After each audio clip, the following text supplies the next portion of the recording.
在方寸之地，碾落做成泥。冷眼照风雨，楚河我自知己，叹命运。只见众生如雨，黄沙淘尽，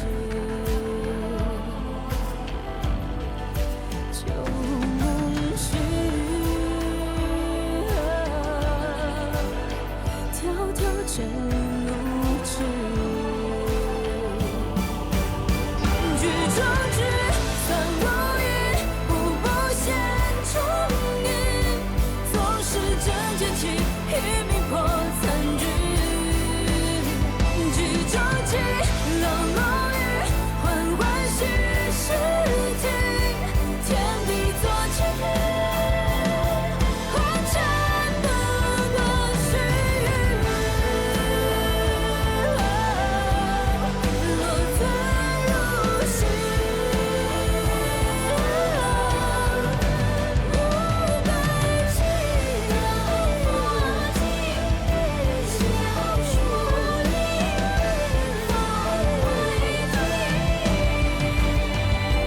知情。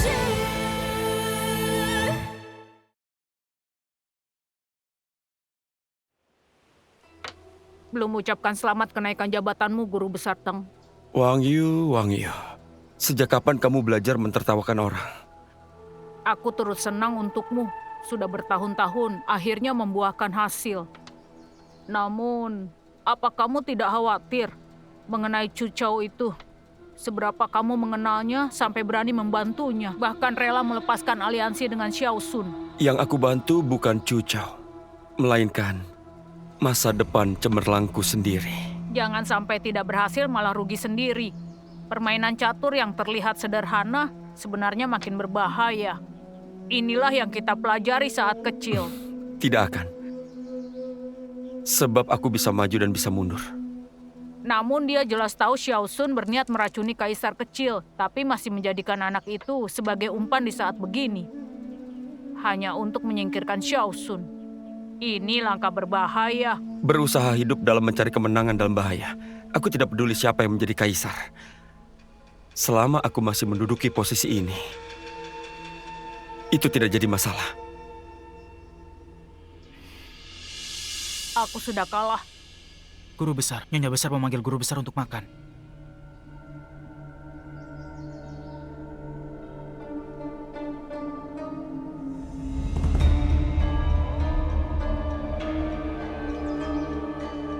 Aku mengerti.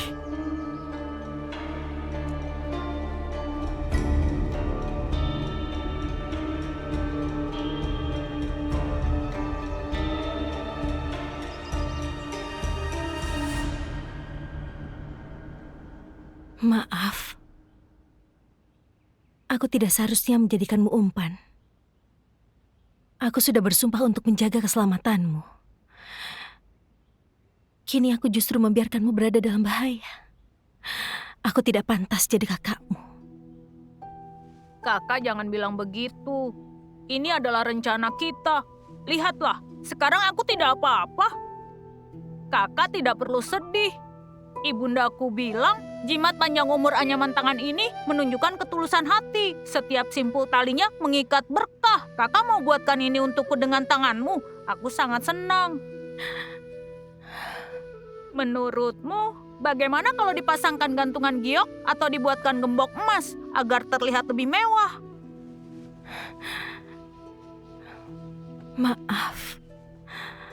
Maaf. Kakak tidak bersalah padaku. Ini rencana bersama kita untuk menangkap penjahat. Hanya saja penjahat itu adalah paman. Aku juga sudah melindungi kakak. Aku benar-benar senang.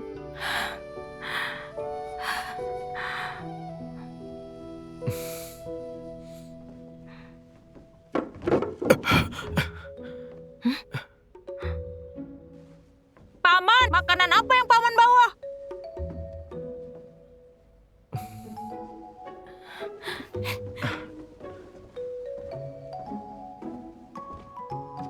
tapi aku.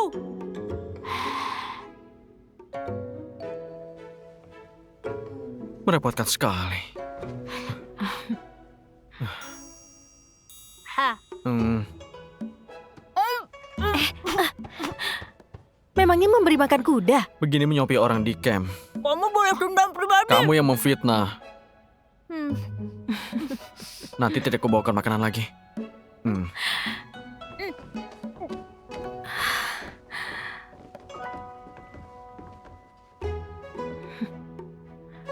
Bukannya kamu sedang bertugas, kenapa masih ada waktu untuk bawakan makanan pada Ayu?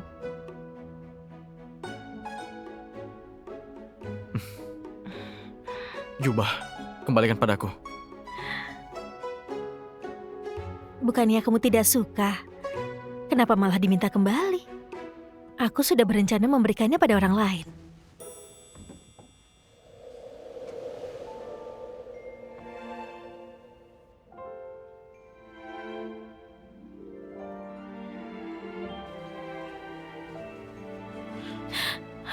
Barang yang kupinjamkan padamu, tentu harus kamu kembalikan setelah kamu selesai memakainya.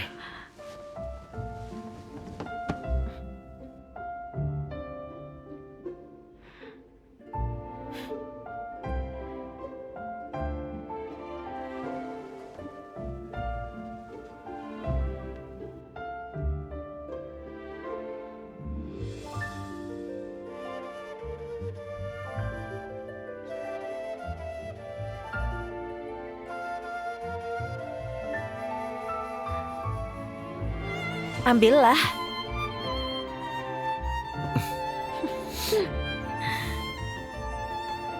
Paman, apa yang diperebutkan? Rebut apanya? Aku hanya mengambil kembali barang milikku. Kakak, kamu masih ingat yang kamu janjikan padaku? Oh,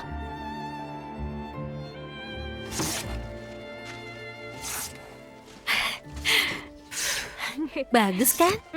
Bidadari menebarkan bunga. Mari, tiup satu lagi. Kamu yang berjanji padanya. Kenapa harus aku yang melakukannya? Aku perintahkan kamu melakukannya untukku.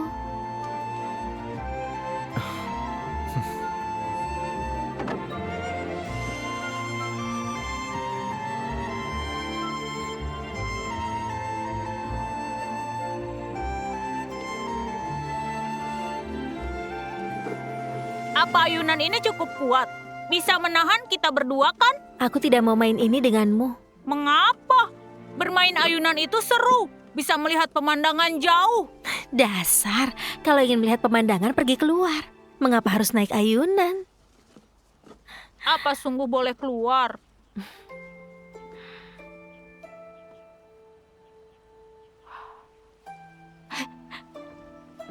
Cepat sini. Bidadari menebarkan bunga.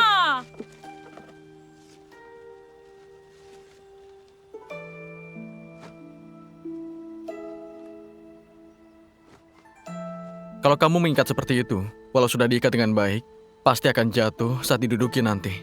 Aku mengikatnya sekuat ini. Mana mungkin jatuh? Kalau kamu yang jatuh tidak masalah. Tapi kalau dia yang jatuh, itu akan jadi masalah besar. Jangan meremehkanku.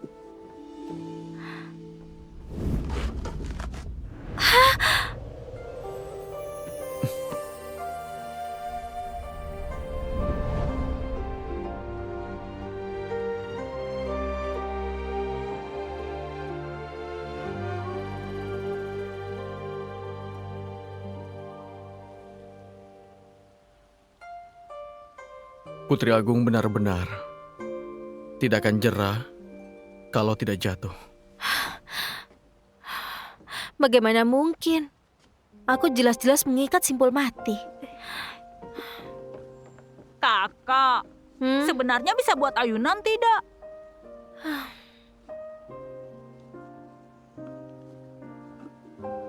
Simpul ini kami pakai untuk mengikat tahanan di camp. Begitu diikat, bahkan dewa sekalipun akan sulit lolos.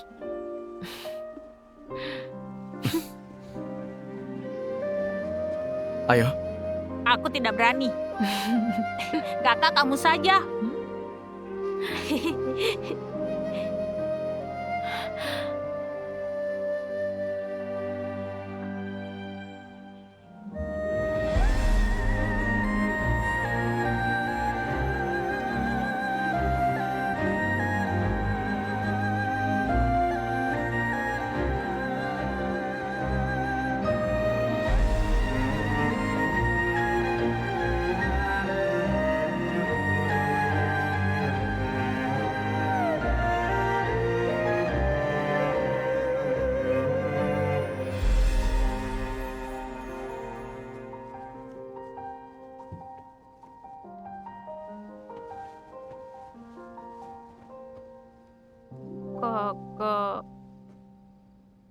Biarkanlah paman pulang ke Xiaonan.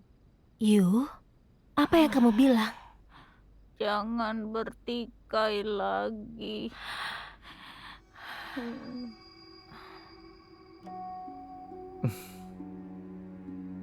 Yang dia katakan benar. Kekuatan Raja Xiaonan masih ada. Xiao Sun jelas bukan orang baik. Jika dia dibiarkan tinggal lama di ibu kota Chu dan kalian terus bertikai, hasilnya akan sama-sama hancur. Kali ini dia beruntung bisa lolos. Namun lain kali belum tentu. Aku juga tahu Xiao Sun punya ambisi buas. Tapi apa yang dilakukan Xiao Sun sampai membuatmu sangat membencinya? Dulu dia datang ke Yunchong untuk meminangmu. Cara dia memperlakukanmu cukup perhatian. Bukankah dulunya kalian pernah saling mencintai? Saling mencintai? Itu hal paling bodoh yang pernah aku lakukan. Jika mengingatnya lagi, aku hanya merasa jijik.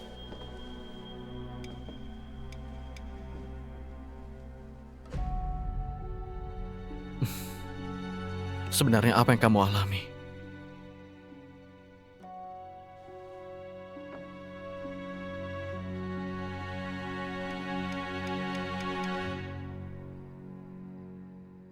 Ciu,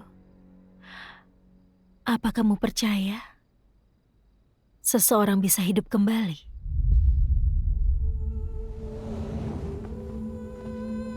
Di kehidupan sebelumnya, aku menikah dengan Xiao Shun dan menjadi permaisuri. Siapa sangka itu menewaskan ayahku dan semua keluargaku. Aku sendiri juga dicekik mati oleh Xiao Shun.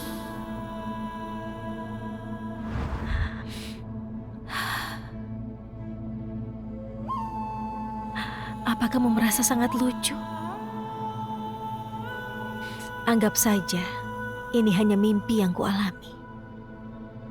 Tidak.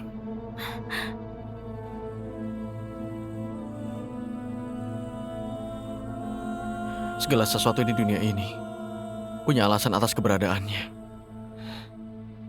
Pria tua itu pernah memberitahuku bahwa semua harus bertanggung jawab atas pilihannya sendiri. Asal tidak menyesal. Tapi kali ini saat kamu berhadapan dengan Xiao Sun, meski dia dirugikan dan tidak bisa protes, dengan sifatnya yang penuh kewaspadaan, tetap tidak mudah untuk menyingkirkannya. Meski kali ini dia beruntung bisa lolos, aku tidak akan memberinya kesempatan. Apa kamu punya cara menghadapinya? Kalau ada, apa kamu akan bantu?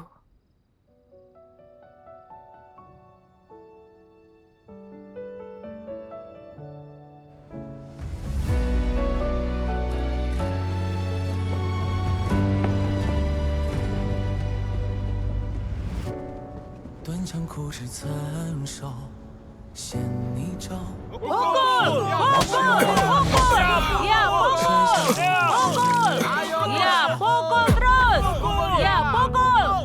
Pukul! 细节后，烈焰中咆哮，把寒夜烧出破晓。命运困我于囚牢，也不向深渊低头。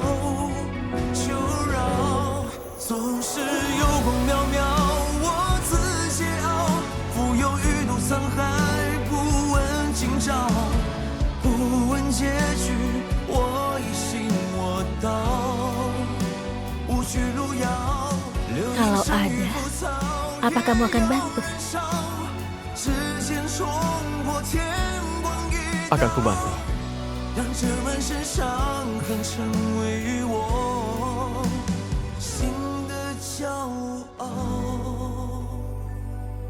Upacara persembahan di altar leluhur sudah berakhir sementara. Pelaku yang terlibat telah dihukum mati, di dalam dan di luar, sedang dibersihkan dan ditertibkan. Semoga semua pejabat menjadikan ini pelajaran. Jangan pernah lagi terjadi kelalaian. Oh iya, belakangan ini aku berpikir, Paman Kaisar menjadi sandera di ibu kota 7 tahun, rasanya memilukan.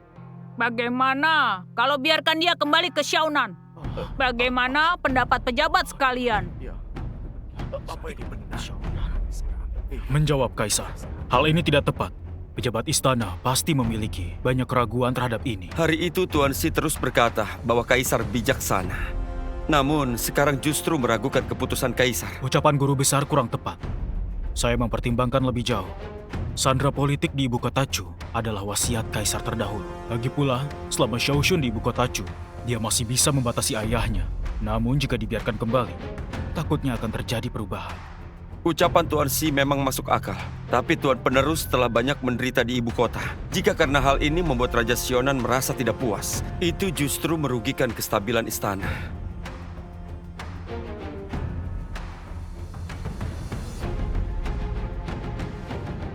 Mohon pendapat Anda, Putri Agung. Apa aku berhak membahas urusan ini? Putri Agung menerima wasiat Kaisar terdahulu, memiliki hak mengawasi pemerintahan bersama guru besar. Tentu saja berhak. Kaisar dan pejabat sekalian, belakangan ini aku menerima sebuah laporan rahasia dari Gurun Utara. Awalnya aku tidak ingin buat keributan lagi, namun berhubung Tuan Xi menanyakannya, akan kusampaikan langsung. Belakangan ini di perbatasan Gurun Utara ada pergerakan mencurigakan, diduga ada tanda-tanda pengumpulan pasukan. Sementara di ibu kota, akhir-akhir ini juga terjadi banyak kejadian mencurigakan. Di pasar ada orang misterius yang berkeliaran, diam-diam berkumpul, dan gerak-geriknya mencurigakan. Putri Agung, boleh saya lihat laporan rahasia itu? Tidak boleh. Sebab masalah ini sangat besar.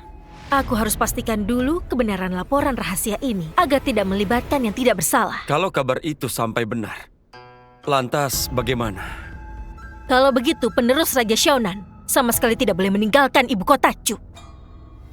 Prefektur Xiaonan berbatasan langsung dengan Gurun Utara jika keduanya bersekongkol. Saat Kaisar naik tahta, Raja Xiaonan juga tidak datang memberi selamat. Tidak menutup kemungkinan dia sudah punya niat lain sejak awal.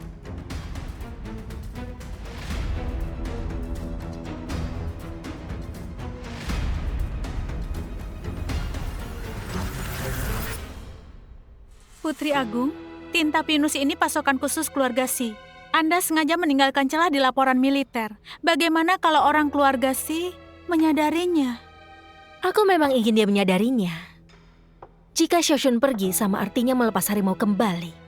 Prefektur Xiaonan kehilangan pengekangnya. Begitu terjadi perubahan, Goyang pasti akan terkena dampaknya. Sebagai kepala keluarga Xi, bagaimana mungkin Xi Yanfang membiarkan itu terjadi? Jadi, dia pasti akan menghalangi. Ditambah lagi tinta pinus khas keluarga Xi.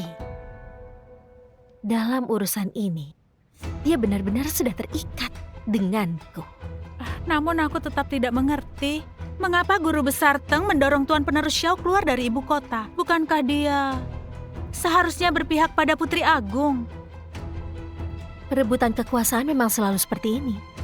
Tidak ada musuh abadi, juga tidak ada sekutu abadi. Jadi aku harus seret keluarga Xi ikut terlibat.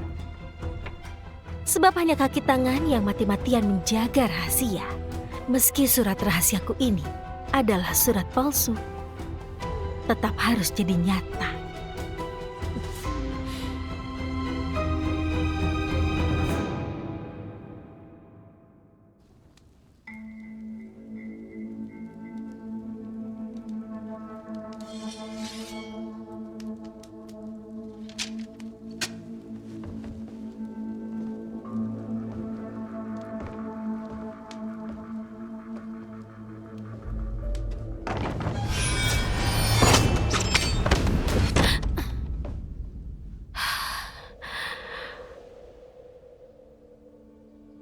Jurus menjelajah awan ini belum kupelajari dengan baik. Akan kulatih lagi setelah pulang. Putri Agung tinggal di harem. Tetap bisa dapatkan surat rahasia dari Gurun Utara. Kamu sungguh punya jaringan yang luas. Ju, kamu tidak ada di aula istana. Tapi tahu jelas semua yang terjadi di sana. Kamulah yang punya informasi luas.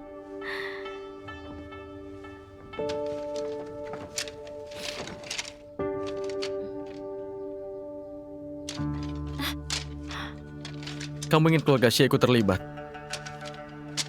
Kamu tahu betapa berbahayanya akibat berbuat seperti itu. Chu Chao, tidak ada seorang pun yang bisa bermain tipu muslihat di depan Xi Yanfang, termasuk dirimu.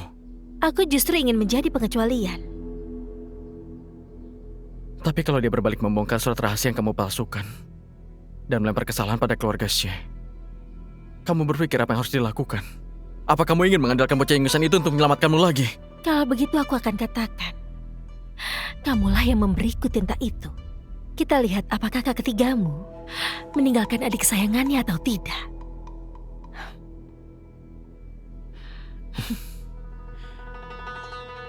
Tidak ada yang bisa menebak isi hati Xi Yanfang. Ciu, kamu akan membantuku, benar kan? Kamu sudah bertahun-tahun berperang di perbatasan. Kamu pasti tahu ciri-ciri fisik prajurit Gurun Utara dan kebiasaan berpakaian mereka. Bisakah kamu beritahu aku? Ternyata kamu sudah merencanakannya. Trik yang bagus menunggu masa datang sendiri. Memakai surat rahasia untuk menahan Xiao Sun di ibu kota Chu. Sifat curiga Xiao Sun, dia pasti akan menganggap ini jebakan dan mempercepat rencananya untuk melarikan diri. Mata-mata yang kutugaskan untuk mengawasi kembali melapor bahwa Chu Chao menyuruh orang menguburkan senjata di sepanjang jalan menuju Xiaonan. Begitu sampai di wilayah perbatasan, ada prajurit Gurun Utara palsu yang datang menjemput. Begitu Xiao Sun melarikan diri, dia akan langsung dituduh bersekongkol dengan musuh, melakukan pemberontakan lalu dipanah mati. Guru besar, begitu Xiao Sun mati, jalan mundurmu akan terputus.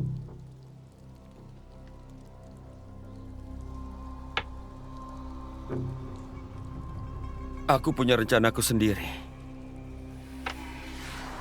Jika Xiao Shun melarikan diri, sebarkan rumor bahwa sandera politik Raja Xiaonan membawa prajurit Gurun Utara masuk ke wilayah dinasti Chu. Anggap dia pengkhianat negara dan bunuh tanpa ampun. Kalau tidak muncul masalah tidak terduga. Tidak akan ada masalah. Kalaupun ada, aku juga akan menyingkirkannya. Kebohongan yang dibangun dari kebenaran barulah yang paling sulit dibantah. Tidak ada yang lebih tahu dariku yang terlahir kembali bahwa Raja Xiaonan dan putranya memang bersekongkol dengan Gurun Utara.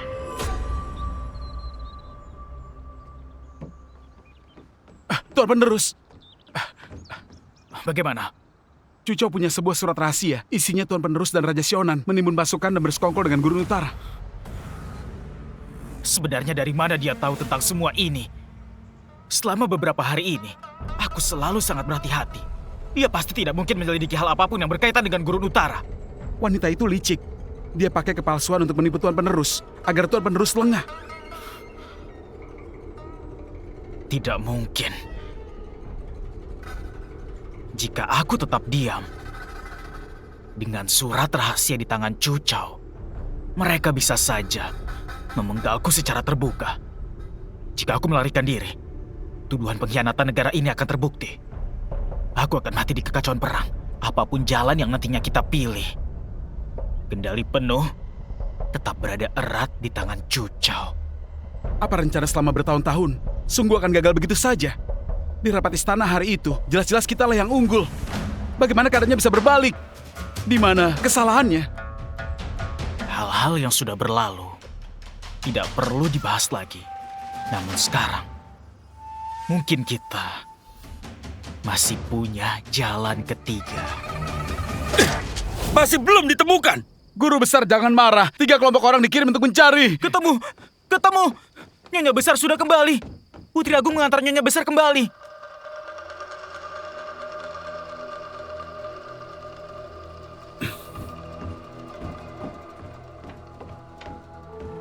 Putri Agung, ibuku. Bawahan sudah mengantar Nyonya Besar untuk istirahat. Aku bertemu Nyonya Besar di sudut jalan Pasar Barat. Saat melihatnya, dia sedang memungut daun sayur di lantai. Ibuku berasal dari desa. Sudah terbiasa hidup hemat.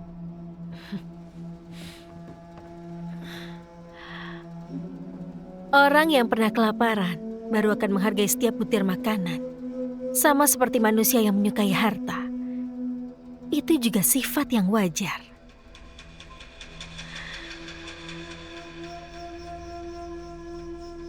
Hanya sedikit kebiasaan pribadi. Maaf membuat Anda tertawa. Mana mungkin ku tertawakan. Namun dari desa hingga mencapai posisi guru besar, yang kamu andalkan adalah kemampuan yang nyata. Usaha telah dikeluarkan, pasti jauh melampaui bayangan orang lain. Kerajinan seperti itu patut dikagumi oleh orang-orang.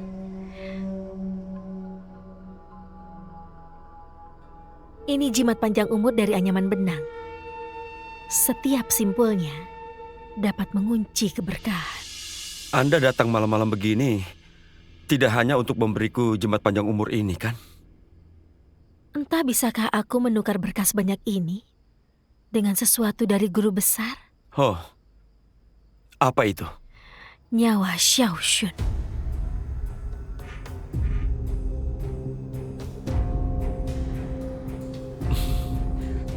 Anda begitu percaya diri, bisa membunuhnya? Ya. Karena itu mohon guru besar, cukup berpangku tangan saja. Jika Xiaoxun mati, kekayaan dan pengaruh yang dia kumpulkan di ibu kota Chu selama bertahun-tahun, semua akan jadi milikmu. Anda tidak marah padaku karena melawan pendapat Anda di sidang istana? Marah? Jika guru besar merusak rencanaku, semua uang ini untuk membeli nyawamu.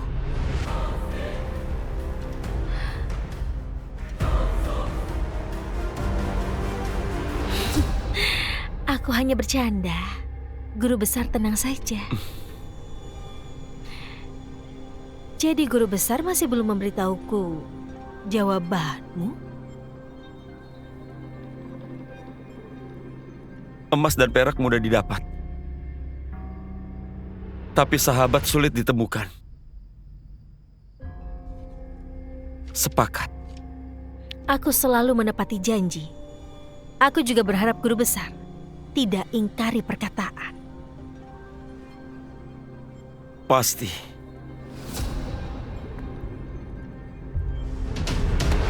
Putri Agung, komandansi sudah lama menunggumu atas perintah Kaisar.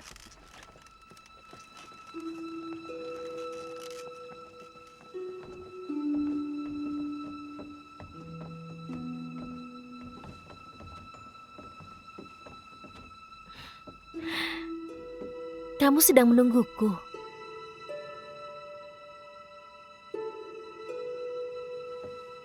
Aku hanya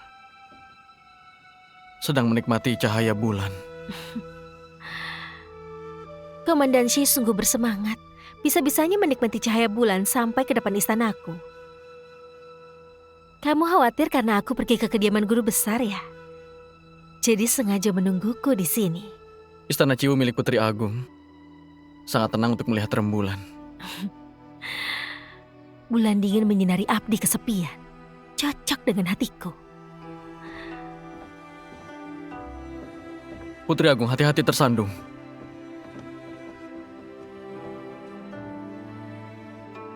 Sudah ada kabar. Besok Xiaoxun meninggalkan ibu kota. Seberapa keyakinanmu kalau dia akan melewati jalan resmi sesuai rencanamu? Besok aku akan mengerahkan pasukan perairan dengan alasan memeriksa garam ilegal untuk menutup semua kapal dagang. Begitu jalur pelabuhan tertutup, Xiaoxun hanya bisa melewati jalan resmi.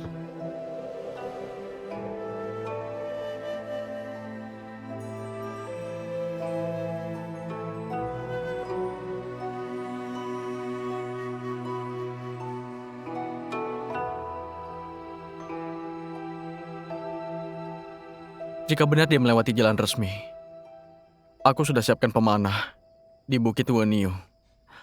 Begitu Xiaoxun meninggalkan wilayah ibu kota Chu, dia akan segera dibunuh di tempat.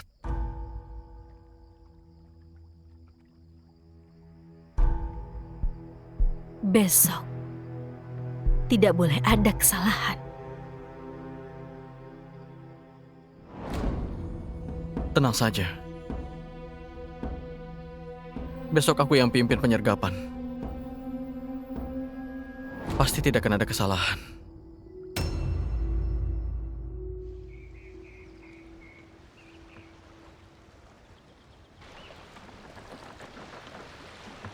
Ciao. Aku tidak tahu kenapa kamu memperlakukanku seperti ini. Namun kali ini, pada akhirnya kamu tetap tidak bisa menahanku. Putri Agung, Putri Agung. Kediaman Tuan Penerus sudah kosong. Mereka lewat jalur resmi. Tidak. Apa? Pelabuhan dijaga ketat oleh pasukan. Jika tinggalkan ibu kota hanya bisa lewat jalan resmi. Bagaimana mungkin? Jejak rombongan Xiaosun tidak ditemukan di jalan resmi, namun mata-mata melapor ada sebuah kapal dagang yang berlayar lebih dulu. Kita kena jebakan. Dia lolos lagi. Komandansi sudah bawa pasukan mengejarnya.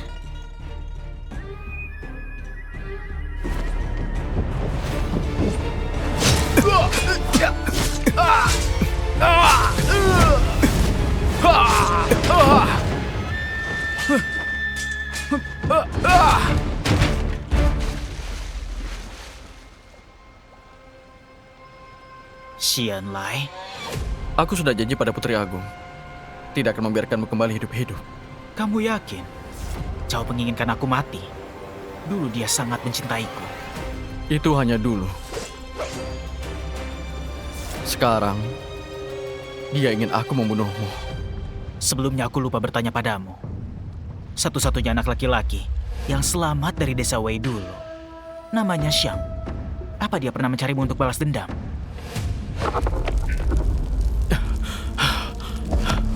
Namaku Xiang. Siapa namamu?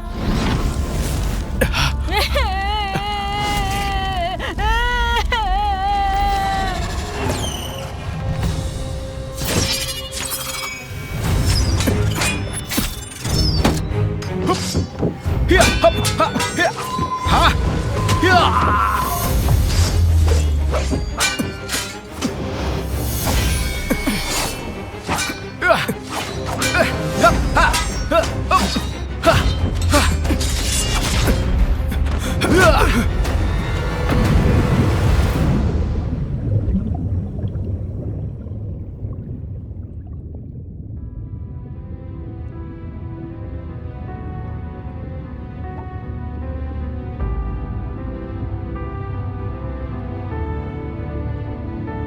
Xiang, di mana kamu? Ini semua salahku.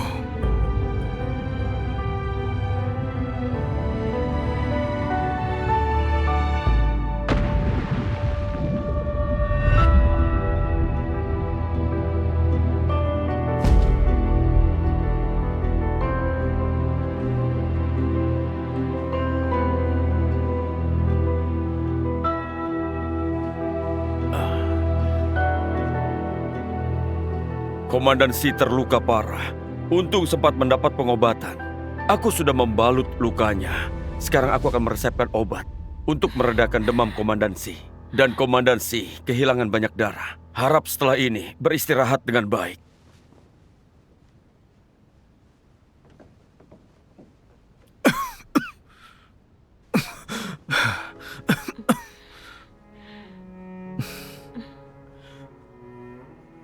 Putri Agung, laporan dari mata-mata. Xiaosun sudah berhasil kabur ke Xiaonan.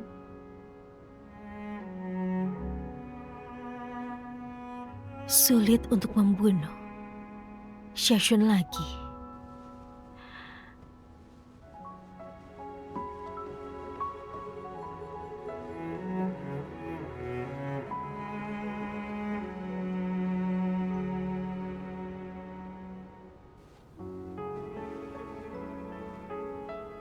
Kukira rencanaku sudah sempurna.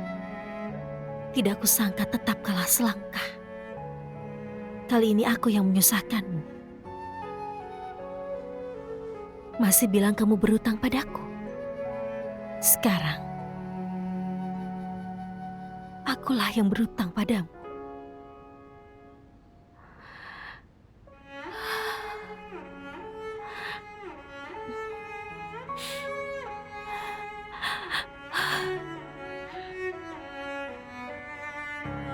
Jauh.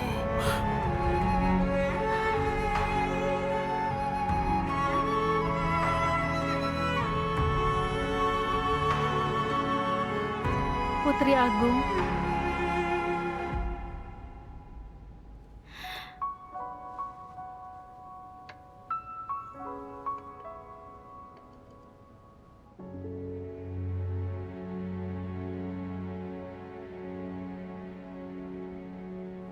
Orang yang kuminta kamu selidiki sudah ada hasil. Fang Du, murid Teng Yi, tahun lalu diangkat jadi komandan pelabuhan. Kapal Xiaosun berhasil berlayar dari pelabuhan dengan surat izin darinya.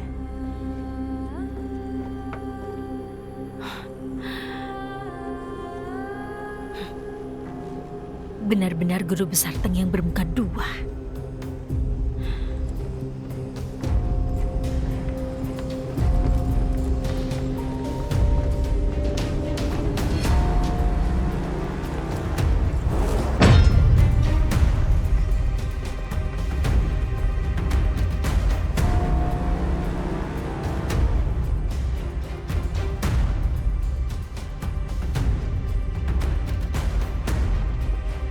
Putri Agung datang ke sini tengah malam. Entah ada urusan apa.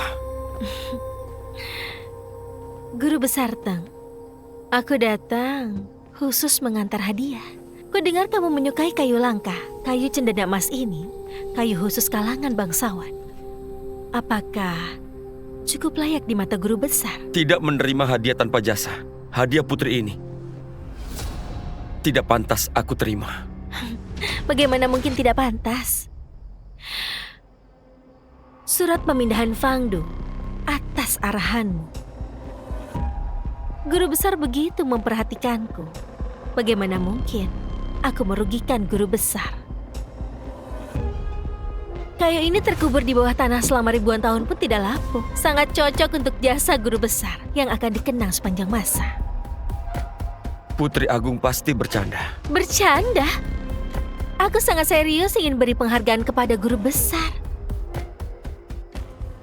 Kenapa? Guru besar tidak suka? Atau mungkin ingin melawan Tita?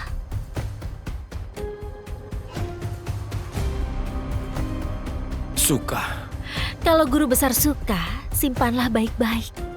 Taruh saja di halaman ini agar guru besar bisa pandangi setiap hari tanpa izin dariku. Tidak boleh dipindahkan. Aku berterima kasih atas anugerah dari Putri Agung. Guru besar terlalu sungkan. Bagaimanapun, jalan kita masih panjang. Kalau guru besar merasa jimat panjang umur terlalu panjang, aku bisa beri yang lebih pendek.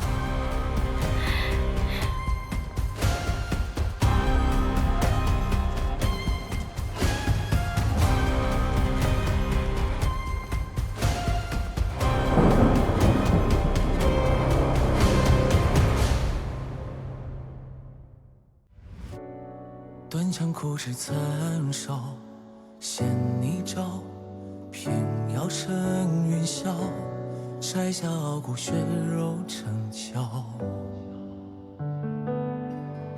星火在缝隙间熬，烈焰中咆哮，把寒夜烧出破晓。命运困我于囚牢，也不想深愿低头求饶。总是有光渺渺，我自桀骜，浮游于怒沧海，不问今朝，不问结局，我一心我道，无惧路遥，流萤生于浮草，也要燃烧，指尖冲破天光一道，让这满身伤痕成为我心的骄傲。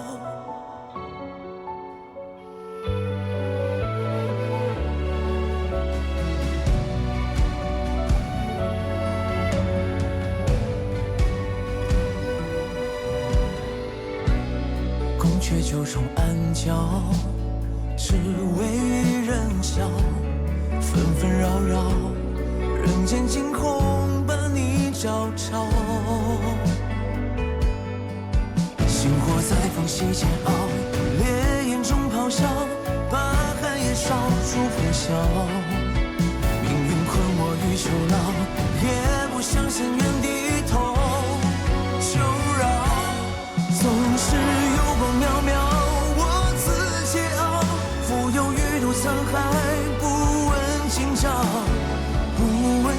去，我也行我道。无去路遥，流言生于浮躁，也要燃烧。指尖冲破天光一道，让这满身伤痕成为我心的骄傲。